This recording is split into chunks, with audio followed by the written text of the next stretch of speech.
Welcome to episode 5 of the UFC podcast. My guest today is Stephen Ocho Peterson. Stephen, welcome to the show. How are you doing, man? I'm doing pretty well. How you doing? Doing wonderful. We've been trying to get you on, but life as a promoter is tough. How is it being a promoter instead of a fighter? Man, it's busy. I've been thinking about going back to fighting so I can get a break. Yeah. For those that don't know, Stephen's the head of F3 Fight Fit Fighting League. Is that correct? F3F or Fighting League. We started it in 2022, and I retired from the UFC in 23, and been going full force on this building this league, and then my production company OchoTV. Awesome. Um, so like you said, you've been doing that for a couple years. How many shows have you put on? Man, we got a few different series. So we've done four or five sanctioned shows. We have a True Grit series, and that's more building up the up and comers, and that's a fundraising event for Housing Homeless Heroes. It's our nonprofit, and then we have a roll up series as well. So we've done five of the True Grit series, the exhibition ones. We've done three of the rivalry series, and then I did a Memorial Weekend Fight Festival, and then we're on our second roll up series. So yeah, I'd say a little over 10, Awesome. close to 15. And that roll up series, is that just submission grappling or what is that? Exactly. It's submission grappling. They got an 8-minute time limit, and submissions only. We don't care about the points. Next. Let's go. Yeah, we don't care if the fights just go to the end. Like you got to get a finish. Absolutely. Um, Otherwise, you lose. is there an overtime period after that 8 minutes, or how do you force those finishes? So if they're in a eliminator match or the finals match, then we'll go through overtime, and they get a 1 minute. They get 1 minute, and we start them off in different positions. Start off in the same mount, and then the other guy gets a chance to mount if you don't finish them, and then we go back control, uh, and we just put them through the different advantage positions and see who can pull off the submission. Right on. And is that pretty much just in the state of Texas, or where are you taking your promotion to? You said, is it staying in Texas? Yes. Man, we want to go over all over the world. So we've been only in Texas thus far, but in 2025 we plan on going to Louisiana, hopefully Colorado. Got a few other states in mind, but we got to put them on paper before I start talking about it. Yeah, it's understandable.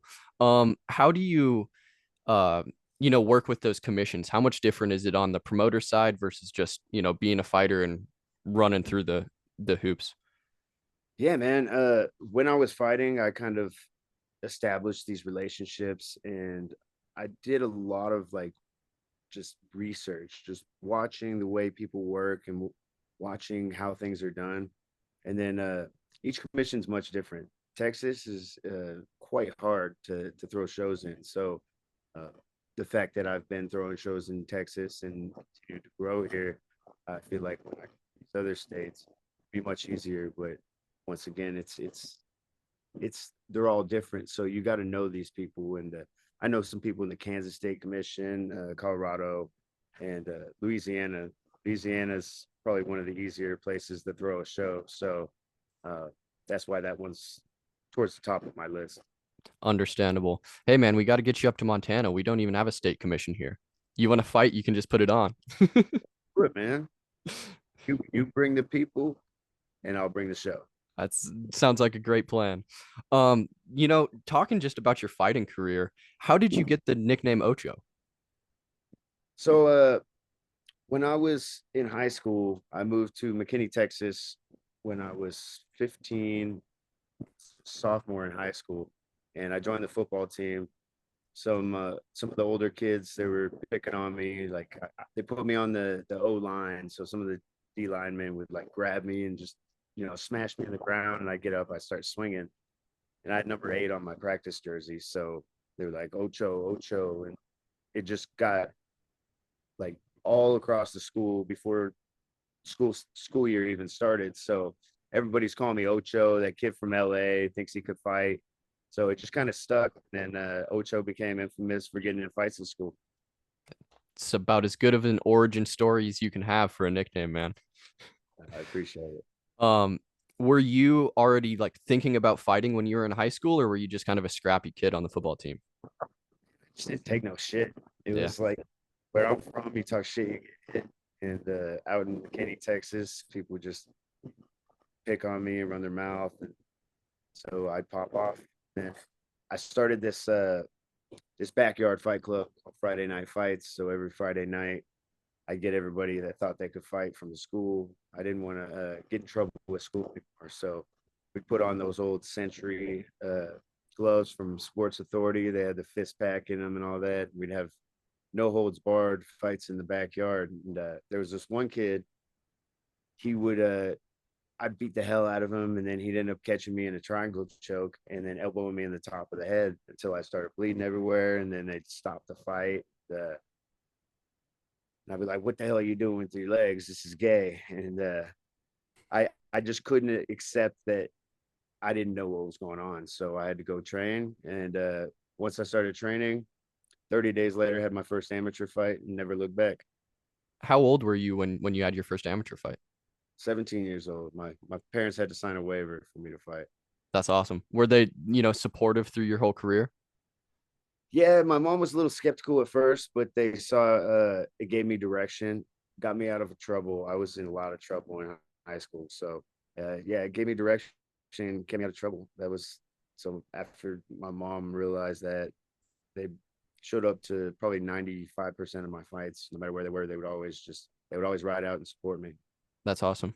Um, and I mean, most of your fights ended up just being in Texas. How was that, getting to fight in front of essentially a home crowd? I know you moved to Texas, you weren't born there, but I'm sure you had lots of fans there to come out to your shows. Yeah, at the beginning of my career, not so much. It was I was always the guy that got brought in to get beat, and I would upset them. So I gained fans over the course of probably 3 to 5 years, beginning of my career, and then on my route to the legacy title, that's when I really developed a following, and then yeah, diehard fan base. Yeah, it's awesome. And I mean, it really just comes with how you fight. When your first fight in the UFC, I remember watching against Brandon Davis. I was like, who is this dude that's throwing down? Like, I don't even think you touched gloves. Like they rang the bell and you just ran at him and started throwing hands, dude. So that sort of fighting style, I know just as a UFC fan, we really respect that. Win or lose, if you just go in and scrap, you're not shooting for single legs. You're not just crawling around on the ground. You're trying to scrap, man. I like to waste no time in there. The objective's to finish on it, so I get right to work. The whole 15 or 25 minutes, I'm trying to finish that. Yep. As a promoter now, do you respect people when they come out and fight like you? Do you, evaluate people differently on just their mentality when they get in the ring? Absolutely, man. I've always respected people that just throw down and leave it all out there. I don't like the people that play the game. I understand it, but to me, it doesn't matter. Of course, it matters on your record and whatnot, but as far as like either, it doesn't matter what the record is to me. It matters, do they put a show on, and how many fans, how many assets, because that's how big money in this. If they learn that early on in their careers and they start, they can make a lot of money in this sport. Yep. Um, is there any way for us to watch F3 online, or is it a ticket only? Absolutely. OchoTV.net. We live stream our events, and then we have a replay afterwards. So it's a subscription service or pay-per-view for $8.88 a month. Watch any of our pay-per-views live or after the fact, and then we also have a bunch of original content, mini docu series. I have my documentary on there, part one. It's a 3-part documentary, and I'm going to be releasing them as I build it. But right now, part one's up there. I think that's free on the website, so check that out. And the next 15 people that use the promo code 88 goats cap get a 3 month of all access to the server. Awesome. You hear that? 88 goats. Go use that promo code and get involved there. Um, Absolutely. what was the, thought process? You see a lot of these other smaller promotions coming up, the regional promotions, and they want to get on UFC Fight Pass, or they want to, have some other media agency be able to push their promotion forward. But it seems like you really want to do it all yourself. You want to do it through Ocho TV. What was kind of that thought process of just controlling the whole, creative process? Yeah, I want to have a say in the final product. I want to own it. You know what I mean? And no better way than to have your own platform. Of course, it's a lot of work and investment on the front end, but on the back end, I mean, it's priceless. It's my own network and my own league. So eventually, maybe we could get on UFC Fight Pass, but I'd like to get my whole channel on UFC Fight Pass. Yeah, for me, so I can put my channel. It's not just fights. I have different artists that I work with, and I produce, manage artists. So we have their mini documentaries on the channel as well. So uh, yeah, it's more than just fighting. It's just art in general. Yeah, I mean it's in the name, right? Mixed martial arts. Like it's not just fighting. There's a lot more to what you guys are doing than just throwing hands. Um, just speaking more just about your fighting career, do you have a favorite fight that you had? Favorite fight would probably be the man. I mean, it's hard to say. I haven't had a boring fight, uh, but my most iconic fight would be when I won the Legacy World Title. Uh, just the story leading like what I went through, and then when part two comes out, you'll see the rise. And so just what I had gone through, and then uh, just the building momentum, and then that that title fight was terrible, man. I broke my toe sideways, I torn cartilage in my rib. A week out, I split my eye extremely bad, and there was no for me. I was gonna that fight just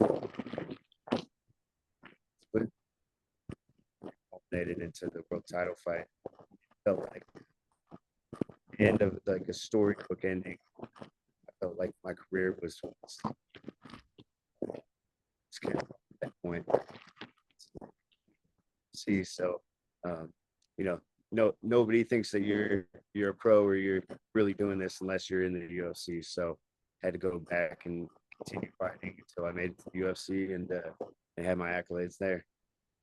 Yeah, it's an interesting point that you mentioned, just feeling like your career was capped off and yet you had so much left to give. Like there was the UFC, the holy grail of the MMA promotions, you hadn't even touched yet, and yet you still felt, accomplished at that point in your career. Um, how Yes, was more people needed to know my name and more people needed to know the story. I feel like my story is important. And the reason why I've gone through things that I've gone through is so that I could share, my trials and overcoming them and inspiring people. That's kind of my mission. I feel like that's one of the most successful things that fighters can do is inspire the next generation. They can inspire people to do things that are impossible. You see, especially like you said, you were a lot of times the underdog. They didn't expect you to win. You were brought in to lose. And then, you come out with a W with your hand raised. It allows people to see they can do that in their own life, regardless of what aspect it's going to be in, if it's business, family life, whatever. Just put your head down, grind, and see what you can end up doing. Absolutely. I never say die. Never say die. Absolutely. Um, you know, what is the feeling like when you finally get to the UFC and you get a bonus in your first fight? I kind of had like a deja vu in that moment when I got that bonus backstage. I felt like I was there before. Uh, it's like chasing a carrot on the stick. then the next thing you know, you're sitting down just eating a carrot. It's like, what's next? Does Dana walk back and tell you himself? Does somebody else in the UFC, or how does that kind of go? He has. I'd like to have a sit down with Dana and have a one-on-one conversation with him outside of like when I was actually fighting and stuff. But but yeah, he's come and talked to me a couple of times, like with the heat of the moment. You can't really talk any business. Like I'd like to. I I got a lot. I got a lot to say to Dana. I think he really like what I'm working on. It all starts with a vision. So, getting those opportunities to sit down with Dana or somebody that can not necessarily help you, but can assist, assist the process. Like you're, He's got the platform, man. He's got yeah, the finances and platform, and you know, I love fighting. I just I didn't like where I was at, if that makes sense. Um, I'm not chasing money. I'm not chasing uh anything but more opportunity, more say in what happens in my career rather than just being on the shelf waiting for a fight for a year. And then when I get a fight, I'm on the undercard. When I just had the fight of the year candidate with Julian Rose, like that kind of thing, it just turned me off from the overall from the sport. It's a it's a hell of a beating going through just training 24/7, waiting for an opportunity. Like I'd like to have some say in when I would compete and stuff like that. So I chose to take things in my hands and my efforts towards building my own league platform, which I had been building already. But, man, fighting takes everything. Man. It takes all your time, all your energy. It takes your health. My health had taken a beating 15 years. Um, and I got ridiculed in my weight misses. I fought for 15 years, man, and I had two hiccups towards the end of my career, and I didn't make any excuses, but my health had taken a beating over 15 years, and that contributed to those issues I was having with making weight. So uh, yeah, just there's a lot of things that some time off and maybe if the cards fall in the right place, I could jump back in there. But for now, I'm just focused on the league, the channel, and who knows, maybe I'll take like a celebrity boxing fight or some shit like that, get paid. yep. I mean, for anybody that watched your retirement fight, you did lay your gloves down in the octagon. So it was, somewhat premeditated. Were you kind of going into that fight knowing that that was a No, possibility, or? actually, it was like I had after I knocked out Bravo, he was unconscious for like a couple minutes, and I was like taking a knee. I was praying. I was like, God, please wake up. And like, I got goosebumps. It was just an eerie moment. And then when he got up, I went to shake his hand. He smiled. He was missing his front teeth, and I was just like, "Fuck, man! I did that to that dude." And then he wakes up on Monday, and then he has no job, and like that kind of like that ate at me. And then when I was fighting Hooper, I felt that. Like he started groaning, and normally the old me would be like, "Ooh," like I would take his soul in that moment.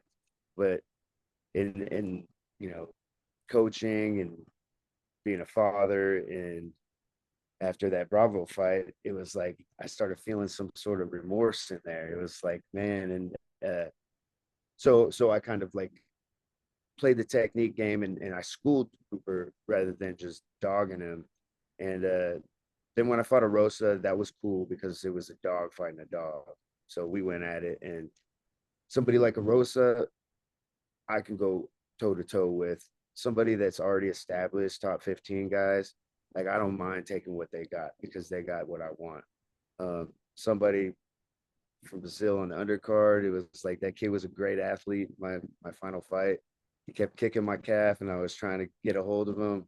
I landed one big right hand, I think in the second round, and he kind of winced, and I could hear his coach saying like, "You're all right," blah blah blah, and I was like, I felt that feeling again, and I was like, "Fuck, I gotta retire because it's only a matter of time before I feel like that in the octagon, and then something bad happens to me." So, of course, fought the rest of the fight out. Like I fought hard, but just that feeling, I decided in that moment that I needed to lay my gloves down because I wasn't going to fight these kids on the undercard no more. If I'm going to take somebody's soul, it's going to be in a main event, co-main event style fight.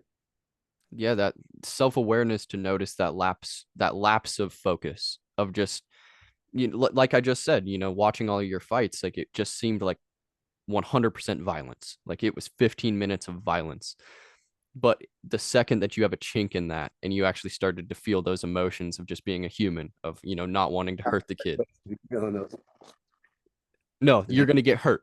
Up, you're waking up with a broken jaw, broken Yeah. teeth, like I had done to other people. So yeah, I felt like it was the right thing to do in that moment. And you know, I would fuck up Rosa. I would take that fight. There's certain fights that would get me, but when I have to say, I'm not gonna keep going out there and risking my legacy and everything that I've built um, just for a payday, just to take somebody else's dream. Yep. So do you see yourself potentially fighting again just under your own promotion then, under F3? I wouldn't fight under my own promotion. It would have to be a big money fight. It would have to be a big fight that really gets me going. Like I said, Rosa, um, I, Alex Caceres, but like I want to get that one back because I felt like I won it, but I like the guy. Like it's hard, uh, but he's got what I want. Uh, you know, plenty of wins. I'm sure he's doing. And that would be a big part of this fight. Like he's 3-0, 55. That fight might wake me up, and he got paid to lose to me, then I got paid to beat him. So that kind of rubs me the wrong way. I think his ass. There's a couple fights that I would get up, but not just fighting local guys on my. That's not where I'm at. Yep. Yeah, I mean, it makes sense. Like when you've had, I mean, you started fighting in 2010. Like you've been doing this forever, man. 2007 was fight. Went pro in 2008 or 2009. Wow. Yeah, so even longer. So yeah, I mean, you have nothing else to prove. There's nothing else that you can do on this smaller shows or just even like you said on an undercard fight. Like, I'm not gonna be one of those guys in my 40s getting knocked out on local cards. Like I've done this far to not get knocked unconscious and never been submitted. I'm not gonna I'm not gonna risk that for nothing. If I'm gonna roll the dice, it's gonna be for something big. mhm. And I mean, we all do, but do you just take consideration of your own health at that point too? Absolutely. Saw that cutting weight. I used to fight at 135, and then at the end of my career, it's just not healthy, man. I felt my heart. It's like man, my heart's just gonna fuck out. I'm dying cutting weight. So, like if I did take another fight, it'd likely be at 155. Yeah. And I fought at 155 at the beginning of my career when I was an amateur. So it's not out of the picture. I can put on a little bit of muscle. It's just my frame, and I've over the years I've gotten a lot denser. Cortisol levels, and just when you cut all that weight for years, your testosterone takes a hit. So now I've been off for a year. I feel that steam. So yeah, let your body rest. Do you have any ambitions with your own promotion to try to eliminate weight cutting at any level, or is it just kind of the way that the sport is? The my exhibition series, we have same day weigh-ins. Match the guys based off similar weight. So like kind of like jujitsu, even though guys still cut for jujitsu, it's 10 pound limit. So even in MMA, but people just show up at their walking weight. I tell them to show up light, but don't cut weight. Shouldn't be dehydrated. And I feel like that's best, especially for guys that aren't fighting professionally. If you're not making money in this sport, like why put your money through all that shit? Yeah, I mean, I remember being in sixth grade wrestling. That's when I quit wrestling because we were supposed to start cutting weight then. Like I wrestled as a little kid, and they wanted me to start cutting weight at 11 years old. Like, It's gonna stunt your growth. It's yeah, gonna mess up your organs and freaking heart. yeah. I mean, we only have one meat sack, and you're already doing enough damage to it stepping in and fighting. Like you can't have a fight before the fight. It's just not reasonable. Right. I agree. Um, you spoke about it a little bit. You were fighting down at 135. You don't have any wrestling background, do you? In high I school or wrestled anything like that? my freshman year back in California. Uh, and then basically I was just he told me to run 20 miles because I didn't come in over Christmas break the whole time. And I was like, it's fucking ridiculous. And I flipped him off and I never wrestled again. Yeah. That was the end of that. Oh, that's awesome. Hey man, like you said, you weren't taking shit from anybody at any level, right? Right, right. Now I take a little bit more shit. I know my work, I just don't get that in. Yeah. What I was just gonna ask is if you had any wrestling background, what weight you cut down to when you were wrestling? I believe it was 132, 135, or 132. And I mean, I was 15 years old. Yep. Man, I was just listening to Tony Ferguson. He has a fight coming up this weekend, and same thing. He was fighting at 55, but all through high school he was wrestling at 152. So he's Yeah. like, "Look, man, I'm 40 years old now. Like, I can't keep cutting down to the same weight class that I was cutting at 16. Like, it's not possible." It's gonna kill you, man. It's gonna kill you eventually. Yeah. Um, man, it's so wild. Um, when you were fighting in the UFC, you never you were never finished. Like you said, you never knocked out, never submitted. Um, how much pride do you have in just having that? You have losses on your record, but just always, Defeating. yeah, I'm not. Somebody else could say I lost. Somebody else could say they beat me, but nobody's defeated me. sure, That's what I hold true to. Um, the defeat is a mindset. Defeat is if I were to tap, that would be defeat.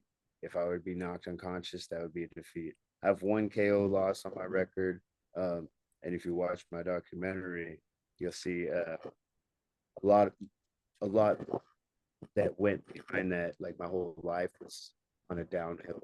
I was hitting rock bottom at that point, and I don't believe I was unconscious. I went down dirty, and the mat was slick, and I slid, so it was real nice aesthetically for the viewers. But I was still there, and I was fighting, so I don't feel defeated in that moment. I got beat, I lost, but I was not defeated. yeah. Do you just essentially feel like if there were more rounds, like you weren't gonna stop? Absolutely. I think it's John McCarthy when he refs me every time that he's refed me. He said, "You didn't lose that fight. You ran out of time." Hmm. I feel that. I think it was like three fights he said that, but he said that in the Benito Lopez fight. Split decision. He just ran out of time. I feel that. Yeah. I think you see a lot of fighters that ends up happening too. And it typically is the one that just have that dog mentality. Their cardio isn't gonna really go. They're just or even if it does, they don't really care. They're just gonna keep fighting. They're not Um, right there. yeah. Um, do you remember even any instance when you were tired and you had a flicker of like wanting to stop, or is that even an option for you, man? Hell no. I told myself if I ever got submitted in a fight, an MMA fight, or if I ever quit, I have to get a cheese taken to my chest because I don't deserve that. That's wild. What's wild? I know, Yeah. right? But I wear that with pride. Yeah. Yeah. And I I think you're seeing represent. that change. I think you're seeing that change in the sport. I think there are a lot less, for lack of a better word, fighters and a lot more athletes getting into mixed martial arts. And I think that might end up being able to push the sport forward. I think that we should probably get some of these people that wanted to be NFL players, wanted to be NBA players. I think their athleticism could advance the sport to the next level. But it also is that weird dichotomy of, they lose a lot in those sports and they don't fight. They don't get hit in the face. So, they might be a great athlete, but they're not necessarily a great fighter. Yeah, you see a lot of even the top 10 guys, some of the best fighters they quit when it doesn't go their way, when they're front runners. Like they're such great athletes, they're used to winning, but when shit gets tough and they get rocked or they get injured in a fight, injury rather than push it through. I wouldn't give a fuck in there if I had fucked up. It's like, well, this is the moment to push through. If it gets worse and I can never fight again, this is the moment that I made my legacy. Fight through a broken arm, fight through a torn ligament. Where some guys would say like, "Oh, it's hurt. I'm gonna protect it so I can fight another day." And I see that side, but I don't feel it. Yeah. What is the worst injury that you've, had in the octagon? I say I was pretty healthy. I've broken my hand in fights, my foot a couple times, uh, and I fought most of my career with bone chips in my elbow, and they were lodged in there. So when I would punch, it would just lock up, and then a coach would be screaming, "Put your fucking hands up, Peterson!" I'd be like, "I'm trying, like I'm trying." So after that Bravo fight, I finally went and got surgery on it, and they ended up doing a whole CL repair and chopping me up. So that was the worst injury, but that was over the course of freaking 8 years. So it accumulated so much that I couldn't even use my arm. So it's time to get it fixed. Did that affect you a lot in training camps, just leading up to the fight too?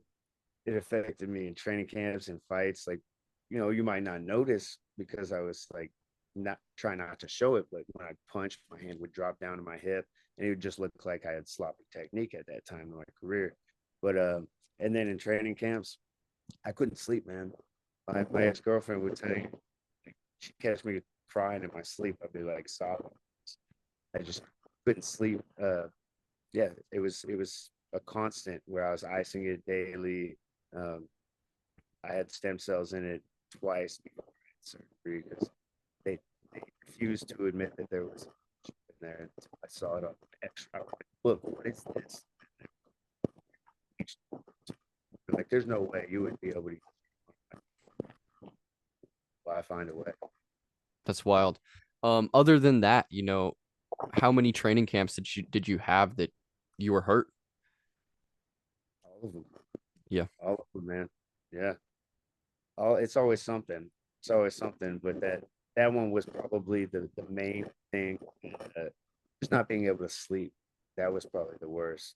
It would swell up overnight and yeah, just finding myself in bitch mode while I was asleep. I would wake up and like, no, I wasn't crying. Like fucking when you're sleeping, you're a fucking kid, and you can cry in your sleep. Oh man. Did that affect you mentally at all, or did you just understand that most of your opponents were hurt going into the fight too? Uh it was like I'm gonna find a way.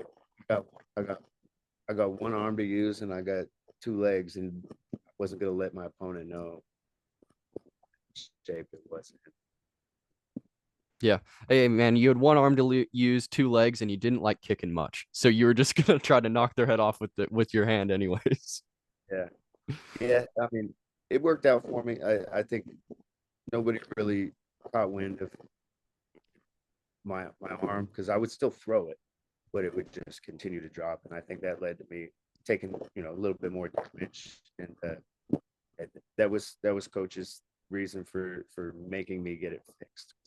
Like, dog, you're going up and you're fighting higher level opponents. Like, you need full use of your limbs, otherwise something bad's gonna happen.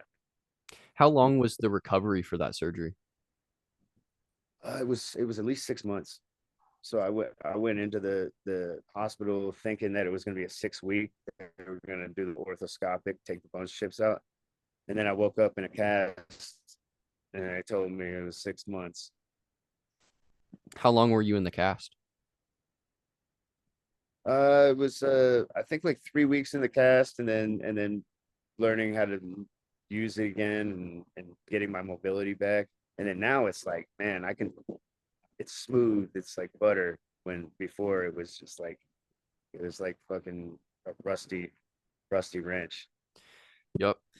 Man, what were you doing for those 6 months? Was it just a lot of running, or how did you keep training without I an was arm? teaching class. I was teaching class and used my other arm and started my production company.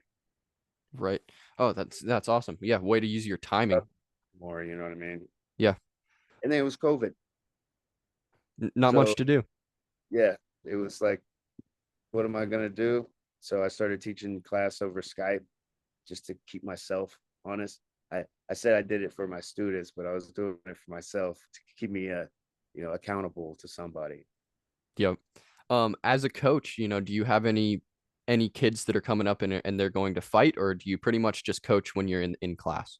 So many like Fortis MMA, we have a squad of guys in the UFC, and then the young guys coming up, we just can't get them fights. We can't get them enough fights. So that's one of the factors that contributed to my league. Um, just giving more opportunities to the young up and comers so that they can eventually become UFC fighters. They got to Abs- get fights. They're very so. Uh, I know promoters these opportunities, not just my guys, but all the local guys, bring up the local MMA scene.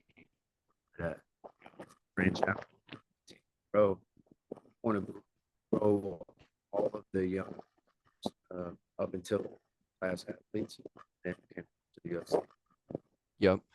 How pivotal was, joining Fortis and Saif Saud in your corner? Like, when did you meet him, and how much impact did he have on your career? So I used to fight his guys early in my career, but Wing Kemp broke his arm in like 24 seconds, and I fought Matt Hobart. I broke his arm much and did this whole thing. We had this big rivalry. I was like lone wolf. I didn't really have a fight team. I was training at North Dallas BJJ, and it was like BJJ Muay Thai. All right, get in the cage and do an MMA fight. And these guys at Octagon MMA in Dallas, they had a little squad. It was probably like 5 to 10 of them, and I had been fighting. So I rematched Hobart, and I lost a split decision against Hobart. It was a main event fight in my hometown, and then I fought another one of Safe's guys, and that was the guy that laid me out. That KO loss on my record. So that was kind of rock bottom. My wife left me at the time, and it was yeah, it was my whole life came crashing down. I went to Coach Safe, and I was like, you figured me out. You dissected me, and like, what am I doing wrong? How can I fix this? How can you help me? And he took me in, and from then I went on a 5 fight win streak and won the Legacy World title. Long story short. And the general, man, like if you can't beat him, join him. I totally understand that. That's awesome. Yeah, absolutely. And now I'm one of the head coaches at Fortis MMA. So soon after I won that world title, we opened up Fortis MMA. I helped build the gym, like put in the bag racks, the cage panels. Like we got this big giant Popeye statue upstairs. Help bring that up. Like me and the guys built that place with our hands, and now I'm one of the head coaches at Fortis, and it's like full circle. I was the lone wolf, and now I'm leading the pack. That's awesome, man. Um, how many, days a week are you coaching in there? Um, I'm there pretty much every day. I teach private lessons as well, but yeah, and we have a second location, Lakeside, so Monday through Saturday. It's awesome, man. Yeah, I had Damon Jackson on the pod, so we already talked about Fortis Lakeside a bit. Yeah. Can you speak to any wars that you guys had in training? Oh, me and Damon? Yeah, Countless, man. We beat the hell out of each other. I got tired of punching him in the face, and he got tired of wrestling me. So we, I think towards the end of the career, we kind of had a little understanding. But yeah, man, like we used to bang it out, and he remembers he would like throw a front kick and he'd catch me in the arm all the time, and I go like, ah, fuck, and then he'd be like, oh man, my bad. So like that arm was a big issue, and Damon would his funky front kick would get it all. any thoughts on his fight coming up with Chepe? And it's gonna dominate, man. He's a top five, five. I've nothing to say about him. He's a class act, in the cage, in life, as a father. Just a great dude all around. Very cool.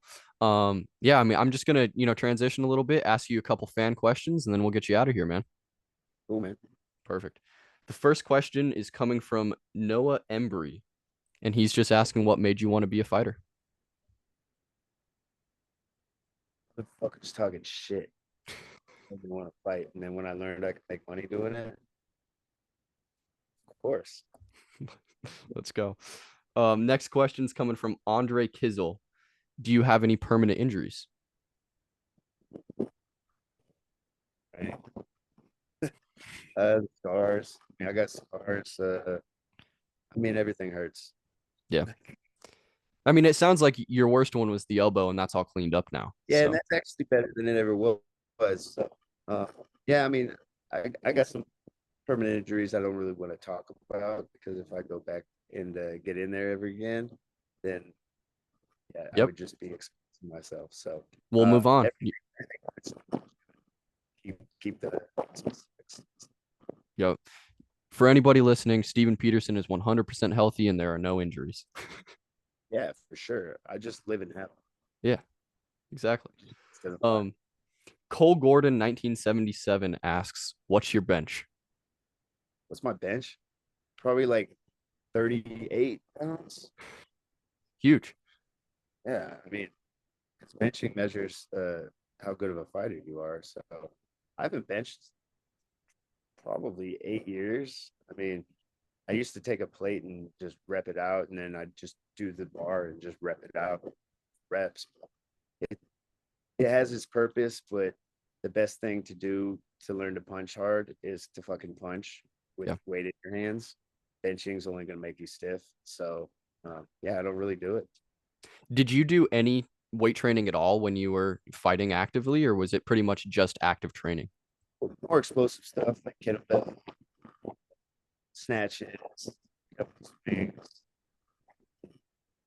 sleds, stuff like that. Power cleans, definitely deadlifts, stuff like that. Just explosive exercises rather than static. Yeah. And obviously you had to be cognizant of, putting on muscle mass too when you're trying to make the weights. Oh So, yeah, especially as hard as it was getting. Man, I just and you can't just do cardio all the time because then you're not gonna burn the calories. Muscle burns fat, muscle burns calories. You have to have a balance. absolutely. Um, Last question's coming from Nick Halal, and he's asking, "What's your advice to a teenager looking to get into MMA?" Yep. If if everybody tells you don't do it, you still want to do it, then it's right for you. But it's a fucking tough way to make a living. So you better damn sure love this shit. Otherwise, fucking be a basketball, baseball player, golfer. It's a lot easier ways to make a living. You could do what I'm doing. I realized that I was not going to be a fighter, but I still wanted to be involved in fighting. I like Yeah, talking to people. great. I think everybody should train, absolutely. But being a prize fighter is not for everybody. It takes a certain amount of psycho to be able to do that. Yep. All right, man. Last thing for you is just to roll out how people can find you. What's coming up in the life of Steven Peterson? Yeah, check out I'm on Instagram at 8Ocho08. at Ocho underscore TV and at F3 League. And then check out our websites, f3levents.com and OchoTV.net. Got tons of content for you. I mean, I got tons of shit that I haven't released yet. We're trying to build up the subscriber base. Use that promo code 88 goats on the OchoTV.net. That'll get you a free month. And as that grows, then I'll start releasing, part two and part three of my documentary, and many more mini docs on the different athletes that I have. So yeah, look forward to seeing more from OchoTV.net. Awesome. I'll have everything linked in the description below. You know, good luck with everything moving forward. Good luck with your promotion. I know you have a card coming up on Saturday. So best of luck to you and thanks for coming on the show. Yeah, I appreciate you having